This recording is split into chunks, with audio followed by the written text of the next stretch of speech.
Événement exceptionnel, invité exceptionnel quelques jours seulement après sa victoire en Hongrie, Esteban Ocon est dans les pistonnés. Salut Esteban, félicitations tout d'abord pour ton succès en Hongrie, un succès que toute la France du coup attendait après celui de Pierre, et surtout merci de nous accueillir et nous offrir un peu de ton temps juste avant les vacances.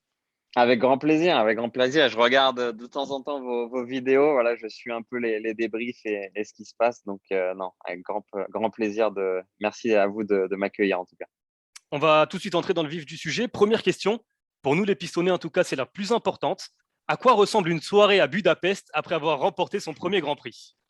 C'était top, c'était top. Et puis, ça fait un long moment forcément qu'on n'a pas eu vraiment de soirée ou voilà, de choses vraiment à fêter. On n'a pas pu vraiment le faire à Bahreïn à cause forcément des règles sanitaires. On a réussi en fait à avoir une grande pièce pour nous, pour toute l'équipe, où on était bien sûr encore dans les règles sanitaires, donc on se mélangeait avec personne et on a pu voilà, avoir un semblant de normalité dans ce qui est très difficile de nos jours. Mais on a pu voilà, vraiment profiter et c'était un moment juste qu'on a tous savouré. On imagine que gagner au sein d'une équipe pas forcément programmée pour s'imposer à la régulière, émotionnellement, ça doit faire quelque chose, encore plus quand c'est une écurie française. Quand tu t'es réveillé dimanche matin, quel était ton objectif finalement de résultat? Quand je me suis réveillé le matin, forcément, on avait déjà fait une très très bonne qualif. On s'était qualifié en Q3, les deux voitures, on était déjà dans les points. Ça faisait un moment que c'était pas arrivé. Voilà, on sentait que la voiture était très très bien réglée, qu'on avait beaucoup de confiance dans ce qu'on avait fait, tous les choix de stratégie pendant tout le week-end. Ça, c'était vraiment voilà, bien mis jusqu'à cette qualif et jusqu'à cette course. Euh, voilà, on était prêt quand il s'est mis à pleuvoir. On savait qu'il allait avoir une opportunité, que la voiture est très bien aussi sous la pluie. On l'a vu en Turquie, on l'avait vu voilà plutôt sur les années passées pendant les essais on était rapide sous la pluie, donc on était prêt. Mais bon, forcément, on peut pas s'attendre en partant huitième à être deuxième après ce premier tour, mais on a pris toutes les bonnes décisions. Les opérations avec l'équipe ont été top. Et voilà, c'était un week-end parfait, donc on a réussi à tirer le maximum et puis à gagner cette course. C'est juste incroyable de dire ça. Et puis après le drapeau rouge, je vois que tu commences quand même à réaliser. Après le drapeau rouge, pendant le tour de mise en grille, tu étudies l'option de mettre les slicks. Quand Josh, ton ingénieur de piste, te confirme le box, puis que tu vois Lewis Hamilton, septuple champion du monde, rester en piste, est-ce que à ce moment-là, tu es certain de ton choix? Tu es certain que c'est le bon choix? Non, on peut pas être certain du choix, mais c'est clair que en fait, c'était très étrange parce que il y avait ce soleil qui tapait, mais la pluie qui continuait à tomber. Et on regarde en fait sur la ligne droite, on regarde dans la pit lane et on voit que c'est encore trempé. Donc je regarde un peu les autres pilotes, tout le monde se regarde un peu, Lewis, Seb derrière, tout le monde regarde un peu comment ça se discute. Et je vois que voilà, tout le monde va choisir l'intermédiaire, donc on fait la même chose. Sauf que ce qu'on n'avait pas prévu, c'était qu'en arrivant au premier virage, tout était sec. En fait, il y avait plus une goutte d'eau sur la piste. C'était juste complètement sec. Et donc, sur ce deuxième départ, en fait, on a le droit de parler avec l'ingénieur, ce qui était une grande chance parce que je pense que ça aurait été très différent si on n'avait pas eu le droit de parler. Peut-être que je ne serais pas rentré à ce moment-là. Donc, je dis tout de suite à l'équipe, c'est complètement sec. Qu'est-ce qu'on fait? Qu'est-ce qu'on fait? Et ils m'appellent, ils me disent box. Sauf que quand je vois Lewis continuer, je me dis, bah, Lewis, il prend pas souvent la mauvaise décision avec Mercedes. Donc, c'était compliqué de se dire, on lâche cette deuxième place alors qu'on était deuxième et on rentre dans les stands. Sauf que quand je regarde dans mon rétro et je m'arrête au bout de la pit lane, tout le monde est derrière. Donc, je me dis, bon, allez, c'est feu, on y va, hein, on a fait le bon choix. Et à quel moment tu comprends, quand tu prends la tête, que Lewis s'arrête? À quel moment tu comprends sincèrement que la victoire est envisageable? À quel moment tu commences à y penser? Alors, j'ai compris forcément que j'allais prendre la tête très rapidement parce que j'ai rattrapé Lewis quasiment sur ce premier tour. J'étais quasiment, enfin, j'étais pas au contact, mais je fondais à une vitesse incroyable vu qu'il était en intermédiaire et que c'était en slick, qu'il fallait rouler. Mais mon ingé me dit, bah voilà, tu es en tête du Grand Prix. Et là, je me dis, OK, n'y pense pas. On va rester concentré sur le job qu'on fait d'habitude, comme si on était septième, huitième, qu'on se battait pour les points. et on gère la course. On manage les pneus, on manage le fuel, on manage les freins. On fait tout ce qu'il faut faire. On pense à la stratégie, quand est-ce qu'il faut s'arrêter. Le pit stop a été incroyable. 2.2 ou 2.3. Les gars en ont des sacrés. Parce qu'à ce moment-là, faut le dire, hein, c'est grosse pression. C'est là où tout se joue. Et c'est là où Aston Martin ont perdu parce que ils ont fait un pit stop à 4 secondes. Et nous, on en a fait un à 2.2. Donc, allez, à 10 tours de la fin, je me suis dit, en fait, on va peut-être pouvoir le faire. Parce qu'il y avait pas de Lewis, il y avait pas de Carlos, alors que je pensais qu'ils allaient revenir. Et ils sont pas revenus. Et on a réussi à garder la tête jusqu'à la fin. Et ouais, le dernier tour, je l'ai savouré. J'ai revu la course avec ta caméra embarquée. Tout au long de la course, on sent une certaine sérénité, même dans tes échanges radio. Très souvent, Josh te disait notamment une demi-seconde de lift and coast par tour, s'il te plaît, Esteban. Il y a eu un petit moment de frayeur quand il fallait dépasser peut-être Giovinazzi. Alors, pour nous, un moment de frayeur, Oui. je ne sais pas d'ailleurs pour toi. Comment est-ce que tu expliques cette sérénité alors que tu te battais finalement pour la première fois de ta carrière en Formule 1 pour ta première victoire? Comment tu l'expliques?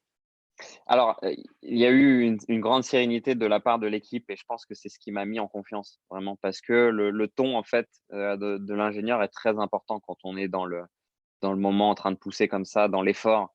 Quand on entend quelqu'un qui est calme, on reste calme. Et du coup, voilà, on a juste discuté tout simplement, comme si on était, comme je l'ai dit, hein, en 8e ou 9e place pour marquer des points. On a fait exactement le même travail et c'est très important de rester calme, de ne pas penser qu'on était en tête parce que c'est comme ça qu'on peut se dire, oulala, là là, faut pas que je me rate. Et là, bah, c'est au moment où on rate le frein, par exemple. Donc, il fallait bien gérer le fuel. Ça a été une particularité un peu de ce Grand Prix, ce qui a coûté la deuxième place à Seb. D'ailleurs, c'est des choses qu'on n'aime pas voir forcément. On aime que voilà, le podium reste le même après la course, surtout sur des décisions comme ça. Mais bon, c'est le sport automobile et c'est cruel. Et des fois, voilà, c'est comme ça. Et puis maintenant, il y a la suite. Alors, Laurent Rossi, je ne sais pas si tu l'as vu il y a quelques jours à la BBC avant la Hongrie, disait que tu n'avais peut-être pas l'étoffe d'être un champion du monde, mais que tu étais un excellent numéro 2. Esteban, en quoi cette victoire aujourd'hui, elle peut ou elle va redistribuer les cartes dans ton rôle, dans ta place, ton importance au sein du projet Alpine? On le rappelle, tu viens de prolonger de 3 ans ton contrat. Alors, cet article, en fait, j'en ai discuté du coup avec Laurent et ça a été un peu mal repris. C'est pas vraiment ce qui comptait dire. En fait, il a expliqué son choix sur pourquoi il voulait me re-signer 3 ans et les risques qu'il y avait et les pour, en fait. Donc, il expliquait un petit peu tout ça de son point de vue. Et il n'a jamais vraiment dit voilà, que j'étais un numéro 2 ou quelque chose comme ça. Et c'est comme ça qu'on est traité dans l'équipe de toute façon. Il n'y a pas de numéro 1, il n'y a pas de numéro 2. On a les mêmes voitures, on a les mêmes armes pour se battre. Et c'est ce qui fait notre force en ce moment, c'est que on partage vraiment toutes les informations avec Fernando. Il y a une super ambiance. Voilà, on est juste en train de pousser l'équipe de la même direction pour pouvoir progresser et pour y être de plus en plus souvent sur ces podiums, sur ces top 5, pour gagner voilà, plus tard. Donc, euh, voilà, la suite, je la vois quand même belle. C'est sûr qu'on va avoir des difficultés encore pour monter sur le podium, pour faire des beaux résultats. Mais les opportunités, quand il y en aura, on sera là et on va tout faire en fait pour encore maximiser ses chances. S'il se passe quelque chose, on sera là, on va se battre et j'espère qu'on arrivera encore à faire des résultats comme ça. Justement, j'ai envie de revenir aussi sur l'aspect mental. Tu as réalisé un début de saison plutôt prometteur. Et puis, il y a eu ce passage à vide, notamment avec l'Autriche, et ce qui a aussi coïncidé avec la montée en puissance de Fernando Alonso. Comment toi, tu as vécu cette période et surtout, comment tu as fait pour en sortir? Ouais, ça n'a pas été simple, c'est clair. Fernando, forcément, il allait toujours monter en puissance après un petit peu de temps voilà, en dehors de la F1. C'est pas facile hein, de revenir et d'être tout de suite au niveau. Ça lui a pris quelques courses, mais il est revenu voilà, complètement au niveau maintenant. On l'a vu en qualif en Hongrie. Hein. Ça se joue à 60 millième entre moi et lui. Donc voilà, il est revenu à 100%, mais c'est clair que en France, en Autriche, sur les deux courses, voilà, il y avait quelque chose qui tournait pas rond. On avait des difficultés à comprendre pourquoi on avait des blocages comme ça en fin de frein, que je pouvais pas freiner aussi tard que Fernando. On a cherché, cherché et ce qui a été hyper fort de la part de l'équipe, c'est de rester confiant, de continuer à me faire confiance et d'avoir 2 Autriches en fait de suite. J'ai pu tester, moi j'étais le premier à me remettre en question, à tester des différentes trajectoires, à voir ce que je pouvais changer sur mon pilotage, essayer de matcher Fernando et sur les 2 courses, je me qualifie 17e, on est en dehors de Q1 et c'est le drame complètement. Donc l'équipe a décidé de changer tout, que ce soit moteur, que ce soit châssis, que ce soit toutes les pièces auxiliaires, que ce soit suspension, etc. Tout était neuf. Et on a trouvé des pièces voilà, qui faisaient pas leur job complètement, qui avaient des choses assez étranges. On peut pas quantifier exactement combien ça a pu nous freiner, mais en tout cas, on a trouvé des choses. Et depuis Silverstone, la voiture est repartie comme elle était avant. On performe, on arrive à maximiser le potentiel et ça fait du bien. On revient un peu parce que forcément, voilà, l'équipe a jamais douté de moi, mais au fond, on se dit bah, qu'est-ce qui se passe? Qui est vraiment, j'essaie de travailler voilà sur tout mon pilotage et ce que je pouvais faire de mieux. Et voilà, maintenant c'est loin tout ça, on est revenu et je suis très content voilà qu'on ait passé ce moment difficile, mais on revient toujours plus fort après ce moment-là. Dernière question sur Fernando Alonso. On a écouté et entendu tes éloges, notamment sur son travail et son comportement. Moi, ma question, qu'est-ce qu'il t'apporte concrètement? Qu'est-ce qu'il t'apporte de plus? Qu'est-ce qu'il t'apporte de différent aussi par rapport à tes anciens coéquipiers? Qu'est-ce que tu apprends à son contact? Alors, ce que je trouve différent de tous les autres coéquipiers avec Fernando, c'est juste qu'on a beaucoup plus de points en commun, tout simplement. Hem, la première chose, c'est que c'est un gars qui vit autour de la course. Il y a que la course pour lui. Hem, il va se réveiller le matin, il va faire du vélo parce qu'il pense que il bénéficie ça pour sa condition physique pour la course. Après, l'après-midi, il va faire du simu, il va rouler, sur son simu, sur Air Factor et cetera, parce qu'il pense que ça peut l'aider pour la course. Après, il va faire du kart, parce que, bah, il pense que, voilà, ça peut le garder sharp entre 2 courses. Donc, voilà, le gars vit vraiment pour la course et il a juste plus rien à prouver maintenant. Mais il est quand même à 200 à 40 ans, à performer, comme il le fait et c'est juste un grand, grand respect. C'est une légende du sport automobile, c'est un des meilleurs, et c'est une grande chance pour moi. J'ai toujours dit: «C'est une grande chance pour moi de travailler avec un gars comme ça». Hem, voilà, j'apprends beaucoup de lui forcément. J'espère qu'il apprend aussi, de moi, c'est normal. Mais on s'entend super bien. Il y a vraiment une bonne ambiance dans l'équipe. On pousse, de la même façon, on donne les mêmes feedbacks. Voilà, on se cache rien. Il n'y a pas de stratégie égoïste, heu, des, des petites, choses faites en douce que j'ai entendues de la presse. C'est fou comme on peut, hem, faire une réputation, en fait, de quelqu'un, alors qu'on n'est pas en contact, de l'intérieur. C'est juste incroyable, en fait. Je viens de me rendre compte de tout ça. Le gars est pas comme ça, pas du tout et vraiment c'est quelqu'un de très sympa. C'est sûr que c'est un sacré client.